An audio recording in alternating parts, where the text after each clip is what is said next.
저희가 사고, 안전하면 사고라고 하는 단어가 먼저 떠오릅니다. 그러면 그 다음에 떠오르는 단어가 사고, 예방이 최우선 아니야? 라고 이렇게 떠오릅니다. 예방하게 이렇게 생각을 하게 되면 이것이야말로 우리 사회의 구성원 모두가 인식을 하고 총력을 다하고 모두가 같은 걸음을 가야 되는 것이 아닌가 싶습니다.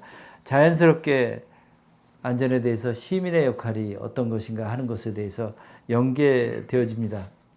우리 사고의 예방 실질적인 방안, 또 시민의 역할에 있어서의 좀 구체적인 더 나은 방안이 무엇이 있을까? 지금보다 좀 더 안전한 사회로 가기 위한 그 역할은 무엇이 있을까 하는 것을 주제로 두 분에게 질문을 던지도록 하겠습니다. 김 교수님 먼저. 예, 사실 저는 안전이 예방이 최우선이다. 사고의 예방을 위한 어떤 내용을 말씀하셨는데 저는 그렇게 생각합니다. 늘 안전에는 별도의 어떤 공식이나 경제나 이런 어떤 또 환경이나 또 이런 부분에 대해서는 도시계획이나 논리가 상당히 중요하겠지만 안전은 어떤 그런 논리 이전에 중요한 것은 기본이다. 그리고 저희들이 예를 들어서 보면은 우리가 시민들께서 어떤 전자제품, TV나 또는 어떤 이렇게 아주 큰 에어컨이나 냉장고나 이런 거는 그 시설을 해주시는 그 구매를 하게 되면 그 와서 설치를 해주지만 좀 적은 소규모 어떤 전자제품 우리가 사게 되면 본인이 가져와서 보통 보면은 주로 선진 유럽이나 영국이나 일본 이런 데는 내가 전에 샀던 전자제품이 1년 만에 바꿀 수도 있겠지만 보통 한 5, 6년, 10년 정도 지나고 나면 또 전자제품 바꾸는데 그 매뉴얼을 다 읽어봅니다. 사실은 주의사항이 뭔지, 전력 암편을 어느 정도 되는지 어떻게 보는데 아마 제가 알기로 저 역시 마찬가지 이 습관이고 이 잘못되는 건데 그 전자제품 사오면은 그냥 이렇게 케이스 가져와놓고 싹 이렇게 분해해갖고 케이스 분해하고 제품 나오면 딱 해가 보고 그냥 전기 코드 꼽아가 그냥 이게 전기 코드 꼽는 거예요. 꼽아보고 이제 라디오라든지 TV 같은 거 나오면 오케이요. 그 매뉴얼을 이거 버릴 수 있는 사람도 많고 아니면 혹시나 싶어가 놔놓는 사람도 있는데 사실 혹시나 해외 출장도 가보고 우리 주위에 안전을 진짜 잘하는 영국이나 독일, 일본 이런 나라는 아무리 내가 똑같은 전자제품 사더라도 딱 보면 그 우리 MSDS라고 메테리얼 세이프티 안전 시트인데 딱 보면 그걸 다 읽어봅니다. 이렇게 딱 보고 이렇구나 이거는 전기가 220이구나 110이구나 또는 어떻게 돼 110은 없겠지만 그런 식으로 지금 하고 있는데 이제 그런 부분이 우리가 기본을 지키면 된다. 그리고 우리 손을 다쳤을 때 조그마한 연고를 우리 하나 산다 하더라도 연고를 아주 적은 거 사더라도 그 안에 보면 물질명, 사용상, 취급주의, 어린애 손이 닿지 않게끔 하고 다 적혀 있어요. 아마 물론 그 규모 크기에 따라서 차이 나는데 너무 글자가 적어 잘 안 보여서 그런 거는 맞는데 아마 우리 지역 주민들이 시민들이 연고 같은 사과 바를 때 그거 연고 사과하고 연고 내가 짜가 바르지 그 MSD에서 읽어보는 사람은 거의 별로 없을 거예요. 그럼 그거 넣을 때는 그게 다 원가에 다 반영되는 거거든요. 취급상, 주의상 그런 부분에 대해서 우리가 안전에는 다른 어떤 기법이나 그거는 차후 문제고 안전에는 기본을 지키는 것이 가장 중요하다. 이렇게 저는 말씀을 드릴 수 있습니다. 우리 이 교수님도. 예, 아주 좋은 이슈입니다. 사고 예방과 시민의 역할. 그러니까 재난관리를 4단계로 분류하거든요. 그러니까 예방, 대비, 대응, 복구 이렇게 보통 얘기를 해요.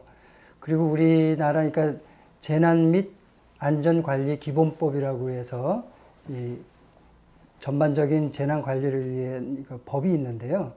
그 법에 보면은 국가 기관 시설, 그러니까 에너지, 통신 이런 거죠.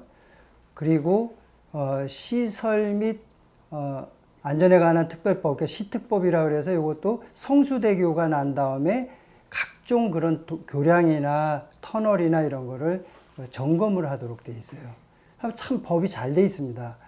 그리고 또 지금 지자체에서 하던 것도 다 시특법에 적용을 받아서 철저하게 이제 점검을 해요. 법이 정한 대로 철저하게 점검을 하면 일단 큰 시설들은 예방이 됩니다.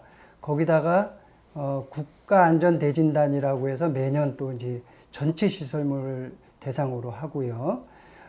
그리고 이제 안전교육, 그러니까 재난을 담당하는 모든 종사자들이나 이런 분들이 다 재난교육을 받게 돼요. 그러니까 지금 아까 교수님께서 원칙을 잘 지키면 된다는 측면에서 이 법에 상세하게 잘 돼 있습니다. 그래서 이 부분을 철저히 형식화되지 않도록 철저히 지켜나가는 것이 중요하고요. 또 이것만 가지고 또 부족한 부분이 있거든요. 이 부분에서 시민들의 역할이 꼭 필요해요. 이거는 공공 부분, 기관에서 해야 될 역할이 많다면, 반면에 이제 수혜자이기도 하고 피해자일 수도 있는 우리 시민들이 어떤 역할을 하셔야 되냐면, 그러니까 위험한 곳이 있으면 지나치지 마셔야 돼요. 신고해야 됩니다. 고치라고 요구를 하는 게 권리거든요. 그래서 뭐 물론 여러 가지 바쁘시니까 불편하시니까 안전신문고 앱 같은 게 있어요. 그러니까 이 모바일로 바로 찍어서 이제 신고하는 그런 게 있거든요. 그래서 그냥 지나치지 마시고 꼭 정부나 지자체에 이런 거 고쳐달라고 바로바로 이렇게 신고하는 게 위험 요소를 사전에 발굴해서 예방하는 것만큼 중요한 게 없습니다. 그게 시민 여러분들께서 이렇게 하시는 권리이자 중요한 역할이고요. 또 하나는 또 이거는 유사시, 이 어떤 재난이 꽝 터지면요, 바로 소방차가 오고 구조대가 와서 바로 이렇게 구조를 할 수가 없는 상황이 와요. 이 일본의 경우에 그러니까 지진들이 많잖아요. 그래서 거기는 하도 지진이 많고 자연재해가 많다 보니까 이 자조적인 스스로 자기를 이제 보호해야 돼요. 최소한 공공 부문에서 구조가 본격화될 수 있는 그 72시간 내는 자기 스스로 생존할 수 있는 이 어떤 준비를 하고 있어야 돼요. 그러니까 비상 여러 가지 비상 식량이라든지 비상 여러 가지 장비라든지 이런 걸 늘 이걸 낭비라고 생각하지 마시고 유사시에는 꼭 우리 식구가 우리 가족이 이걸 가지고 일단은 지킨다. 그러면 곧 정부에서 지자체에서 구조가 온다. 이래서 시민들의 역할은 예방과 스스로의 준비 이런 게 꼭 필요하다고 저는 생각을 합니다. 이 교수님께서 우리 안전이라고 하는 것에 대해서 시민 각자의 역할이 중요하다고 말씀하시면서 예방 측면에서도 그렇지만 재난 상황이 발생했을 때 구조한다라고 하는 것에 대해서 시차가 발생하는 것은 반드시 있기 때문에 개인 스스로 최소한의 생존 여건을 갖추는 게 중요하다라고 하는 그런 말씀도 하셨습니다. 우리 시민 역할과 관련해서 조금 더 대화를 듣고 싶은데요. 김 교수님 더 보완하실 얘기 있으면. 예, 지금 우리 특히 현재 살고 있는 우리 시민사회는 정말 위험사회입니다.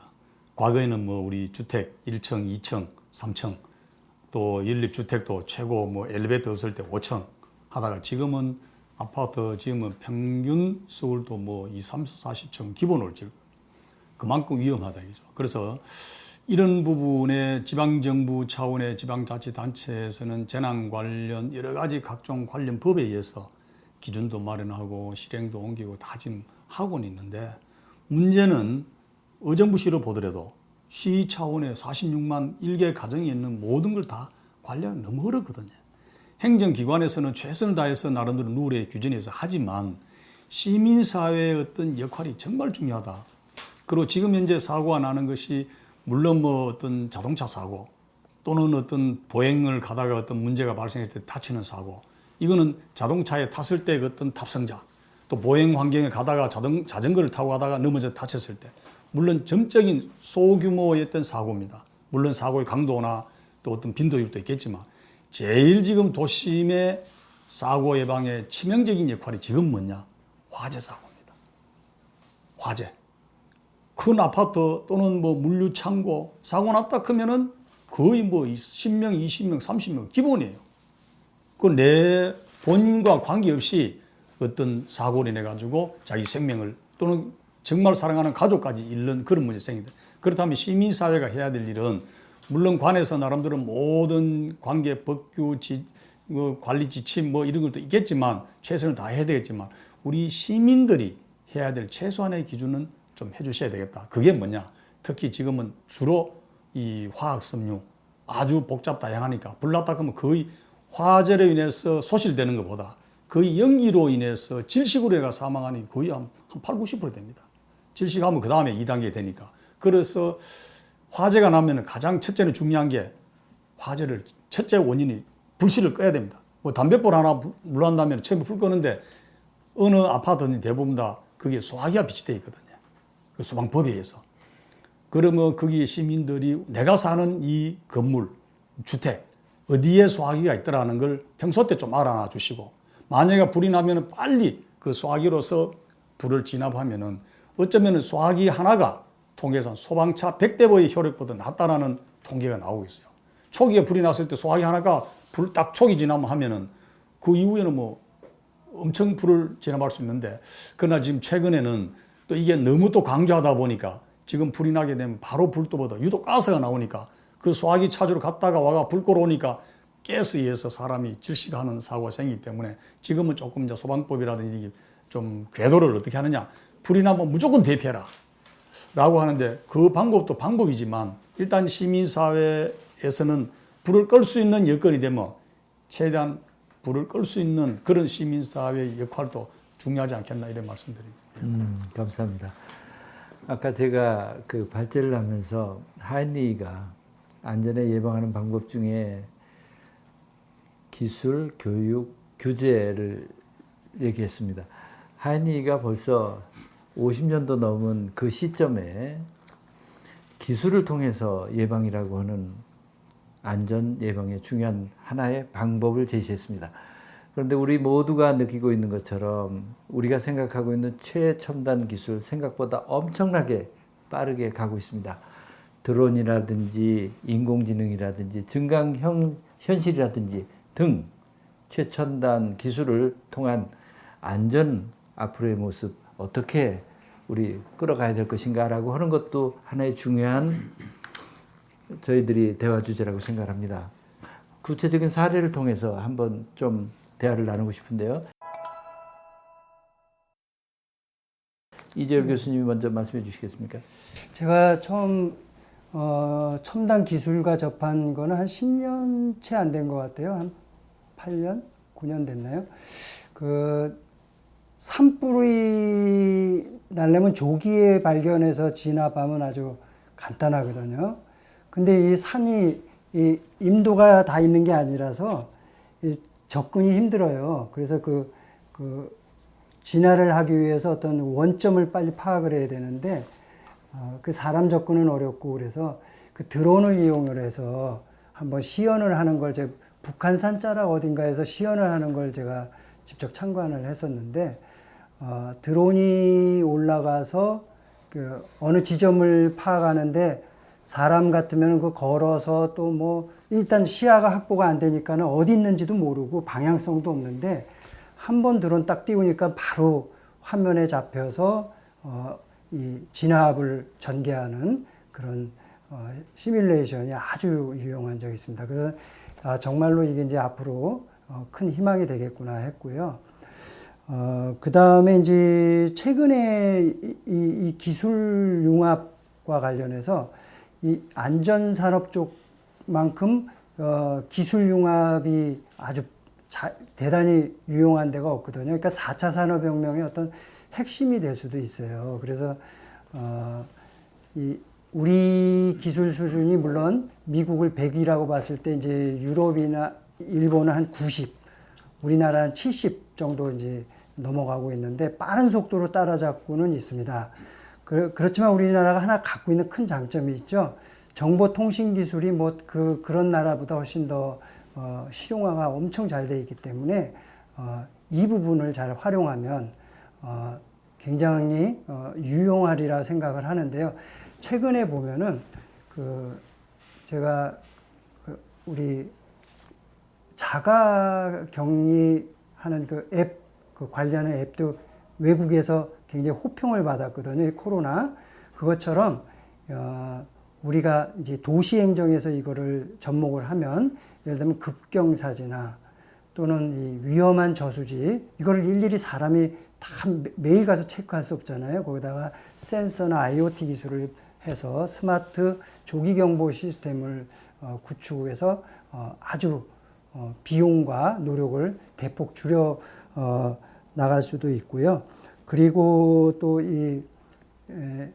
이재민 관리, 그러니까 복구할 때 이제 이재민이게 급히 이제 막 여러 사람이 대피를 해서 그러니까 이 관리를 이제 지원을 해주려면 일일이 뭐 주민등록번호 쓰고 뭐 하려면은 이게 줄 서려면 한두 끝도 없어요. 근데 모바일 기술을 활용해서 모바일 그 재난 관리 시스템 이런 걸 활용을 해서 하면 일거에 센서로 다 확인하는 이런 아주 큰 장점이 있죠. 결론은 이게 뭐냐면 안전이라는 게 결국 비용이 많이 들고 시간이 많이 걸려서 소홀하게 되고 우선순위가 뒤로 밀리는 경우가 있잖아요. 그렇다면 기술이 그걸 보완할 수 있다는 거예요. 기술이 발전이 되면 비용도 떨어뜨리고 그 시간도 단축돼서 이 안전이 아주 2배, 3배 배가가 됩니다.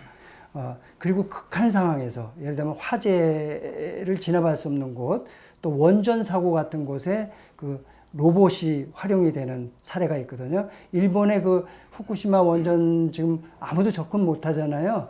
그러니까 그걸 원전 사고 탐사용 로봇이 개발이 돼서 지금 수용을 하는 로봇이 가서 다 원전 안에 그 어떤 문제가 있는지를 들여다보는 로봇이 이제 개발이 한참 진행되고 있습니다. 이처럼 이 첨단 기술은 어찌 동떨어져 있는 게 아니라 우리 안전을 확보하는데 비용 절약해주고 또 시간 단축해주는 아주 꼭 필수적인 그런 우리가 꼭 확보해야 되는 그런 내용이 되겠습니다. 감사합니다. 우리 첨단 기술을 활용하는 분야에 대해서는 우리 김 교수님도 관심이 많을 것 같은데요. 좀 더 첨언해 주시죠. 예, 시대가 많이 바뀐 것 같습니다. 요즘은 우리가 정말 상상도 못할 정도로 특히 인공지능, 드론 이런 부분이 나왔는데 이제는 우리 특히 드론이나 인공지능 이런 부분이 우리 안전에 접목을 한다면 상당히 참 최고의 어떤 성과를 내지 않나 이렇게 봅니다. 특히 뭐 서두에도 잠시 말씀을 드렸습니다만 지금은 각종 아파트도 고층 아파트고 또 제조 산업 시설도 거의 고층으로 밀집화되고 또 교량도 과거의 교량은 거의 뭐 지면에서 뭐 4, 5m 이렇게 돼 있는데 지금은 뭐 아마 전국 어디 가더라도 특히 최근에 교량 짓는 교량은 뭐 교량 지주가 뭐 골짜기는 그냥 교량을 놔서 그 지주가 거의 뭐 10m, 20m는 기본입니다. 그죠? 그리고 터널은 또 산은 또 터널을 내버리고 그럼 그런 부분에 정말 어떤 드론이나 이런 것이 없다면은 거기에 어떤 뭐 밑에 부분의 안전에 대한 어떤 받침대라든지 균열 같은 걸 검사를 하려면은 아마 거의 생략이 될 거예요. 그리고 하기도 너무 또 비용도 많이 들고 막 그런 부분에 최근에 이제 드론을 이용해서 거기에 카메라를 센서를 해가지고 한다면은 정말 유용하게 우리가 접근할 수 있는 이런 부분이 된다 이렇게 말씀드리고 특히 또 우리가 화재가 최근에 우리도 울산도 뭐 언론에 많이 나왔습니다. 지난해 울산에 그 사만 아르노브라고 주상복합건물 33층에 화재가 나가 거의 한 15시간 정도 화재가 나가지고 울산이 갖고 있는 뭐 고층 사다리가 거의 뭐 30m, 40m밖에 안 되는 걸 가다 보니 결국 고가 사다리 차가 없어가 그 위에 30m 이상 불 나는 거는 접근이 안 됐어요. 그냥 바람만 보고 있었다. 그래서 결국 이제 부산시에 있는 소방차를 오게 해서 오는데 시간이 거의 뭐 1시간 반 정도 걸레가 매진했는데 앞으로 그런 어떤 고층 아파트의 화재도 이렇게 드론을 대용량 드론을 이용해서 소방호스를 조인을 해갖고 이렇게 정확하게 불이 나는 부분에 이렇게 화재 진압을 한다면 상당히 비용도 적게 들고 앞으로 피해도 최소화할 수 있는 그런 어떤 우리 첨단 기술이 좀 필요하지 않나 봐집니다. 예. 감사합니다. 코로나 이후 우리 사회에 큰 변화를 겪고 있습니다. 안전 분야에도 역시 마찬가지가 아닐까 싶습니다. 특히 보건안전 분야에 있어서 우리 코로나 이전과 이후는 분명히 다른 측면이 크리라고 생각합니다. 우리 코로나 이후 안전에 있어서 어떤 면에 중점을 둬야 될지, 또 우리 도시 어떻게 대응해야 갈지 전문가 두 분에게 다시 한번 질문을 드려보고 싶습니다. 우리 김석덕 교수님 먼저 좀 말씀해 주시겠습니까? 예, 뭐 지금 우리 코로나라고 해가 우리 뭐 한 점적인 개념이 아니고 우리 전 지구촌 전체가 지금 복병을 앓고 있죠, 그죠?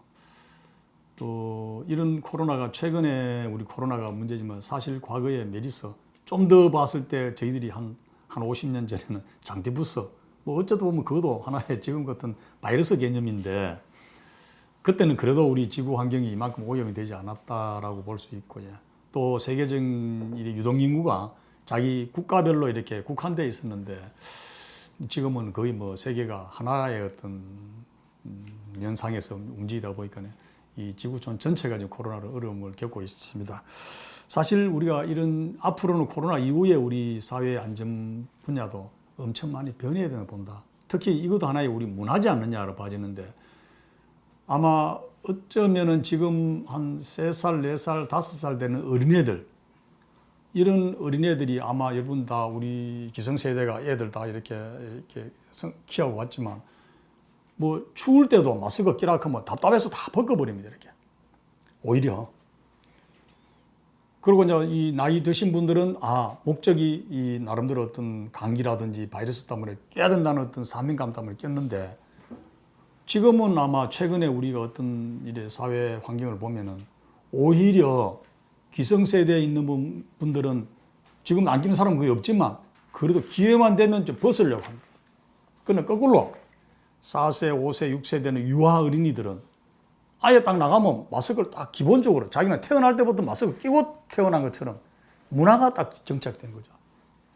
어쩌면 그래서 우리가 이제 코로나 이후에 우리가 안전 지금까지 쭉 말씀을 드렸습니다만 안전은 늘 말은 안전 제일, 경제 제일, 뭐 환경 제일 얘기는 안 하거든요. 유일하게 세계적으로 안전 제일 얘기합니다. 안전 제일이 용어는 뭐 잘 아시다시피 1906년도에 미국의 그 어떤 철강 회사 게리 사장이라는 사람이 그 회사의 생산 제일, 품질 제일, 안전 제3에서 사고가 워낙 나고 하니까 방향을 바꾼 게 안전 제일로 함으로써 했다라는 게 전 세계적으로 그때 이후에 100년 넘게 지금 안전 제일이라는 용어가 오고 있는데 과연 그럼 우리는 안전 제일이 실제 우리가 내 생활 속에서 또 산업 현장에서 안전 제일이 접목되어 있는가라고 한번 되돌아봤을 때는 구호에 지나지 않았다. 그러나 이번에 이제 코로나가 딱 오고 나니 이제는 정말 안전, 보건 이거는 안 하면 결국 나의 생명이 그냥 그만큼 이거 피해를 보고 뭐 인생 살래 죽을래 잘 살래 못 살래가 아니라 죽느냐 사느냐 기로에 있기 때문에 이제는 우리가 코로나 이후에는 우리 사회의 어떤 안전 문제는 최고로 안전 제일이라는 위상에 두고 우리가 생활하는 게 맞지 않나 이렇게 봐집니다. 감사합니다. 우리 이 교수님은 코로나 이후 우리 안전 어떻게 대비해야 되겠습니까? 예, 코로나가 정말 끝을 모르고 이렇게 오래되고 있는데요. 이제 다들 지치셨을 거예요. 근데 이런 어려움이 다시 없으면 좋겠는데 전문가들 말씀을 들어보면 이런 게 이제 메르스가 이제 5년 전에 있었잖아요. 그러니까 이게 변형돼서 또 제2, 제3의 또 이런 게 오지 않을까 해서 걱정이 됩니다. 그게 5년 올지, 10년 올지, 20년 올지는 아무도 장담을 못 하잖아요. 그래서 그것에 대한 전반적인 대비도 필요할 것 같아요. 아까 교수님께서도 말씀드려 주셨는데 우리 수칙을 지키고 또 마스크 철저히 쓰고 이렇게 안전에 대한 의식은 엄청 높아질 것 같고요. 도시 행정에 있어서는 뭔가 코로나 이후에 고민을 해볼 필요가 있는 것들을 제가 한번 나열을 한번 해보면 주거 관계 점점 평수가 이제 작은 거 위주로 가다가 코로나 이후에 대형 편수가 이게 또 인기를 끈 게 이게 이 그러니까 집에서만 생활을 하다 보니까 가족끼리 또 모여 있으니까 이 도시의 주거 형태 요구도 조금 변화가 있을 거로 봐요. 그래서 그거에 대비한 조금 더 다양한 주거 형태의 모습도 한번 생각해 봐야 되고, 또 하나는 장기간 이렇게 이 자가격리, 그러니까 사회적 거리두기를 하다 보니까 답답하잖아요. 되게 우울증도 생기고, 그러니까 좀 이렇게 탁 트인 공간, 예를 들면 그러니까 공원, 생태도시 이런 게 이럴 때 굉장히 그런 걸 미리 준비한 데와 안 한 데는 뭐 수변 공간 뭐 이런 게 시민들이 나와서 혼자라도 좀 사회적 거리두기 하더라도 이게 탁 트인 공간에서 이렇게 좀 위안이 될 수 있는 그런 것도 한번 잘 생각을 해봐야 될 것 같아요. 그리고 또 여러 가지 요새 배달해서 먹는 거 많이, 전에는 짜장면 시킬 때만인 줄 알았더니 요새는 뭐 거의 짜장면보다는 모든 맛집을 다 배달로 하거든요. 그럼 배달하기 위한 어떤 그 도시의 어떤 효율적이고 안전한 시스템이 뭔지, 또 그 물류에 대한 그런 걸 물류로 하기 위한 지원 시설은 어떻게 배치를 해야 될지. 그러니까 도시 설계 자체가 코로나 이전과 코로나 이후는 달리 가야 될 것이다. 그리고 산업적으로는 이 바이오 산업에 대한 관심과 유치, 지원 이런 거를 도시적 차원에서 이렇게 한번 들여다보면 거기에 일자리가 엄청 생길 것이다. 그리고 그로 인해 안전을 확보해 나갈 것이다는 이렇게 좀 전방위적으로 생각해서 원점에서 한번 도시 설계를 해보는 게 어떻겠나 이런 생각이 듭니다. 예, 코로나 이후 우리 안전 어떻게 대응해야 될까? 두 분의 말씀 들어보면 코로나가 결국 우리들의 생활을 바꾸고 활동 반경을 바꾸고 우리들의 의식을 바꾸고 우리들의 경제 구조를 바꾸고 여러 가지 산업 구조도 바꾸게 될 겁니다. 거기에 대한 세밀한 조율을 하고 거기에 대한 안전의 매뉴얼을 다시 한번 짚어보고 우리의 중점을 다시 체크해보는 것이 필요하다. 이렇게 이해를 하면 되지 않을까 싶은 생각이 듭니다. 장시간 두 분 진지한 토론에 응해주시고 대단히 감사합니다. 저도 안전에 대해서 보다 더 깊이 있게 느끼게 되는 중요한 계기였습니다. 두 분의 말씀을 듣다 보니까 가장 중요한 단어들이 기본을 지켜야 된다, 원칙을 지켜야 된다, 우리들의 의식이 바뀌어야 된다, 문화가 중요하다 등 기본과 관련된 언어들입니다. 저는 안전도시라고 하는 것은 우리들의 삶을 지탱해가는 가장 기초적이고 원칙적이라고 생각합니다. 그런 면에서 볼 때 안전도시는 넥스트 도시의 출발점이라고 생각합니다. 좀 더 좁혀보겠습니다. 안전도시는 넥스트 시티입니다. 감사합니다.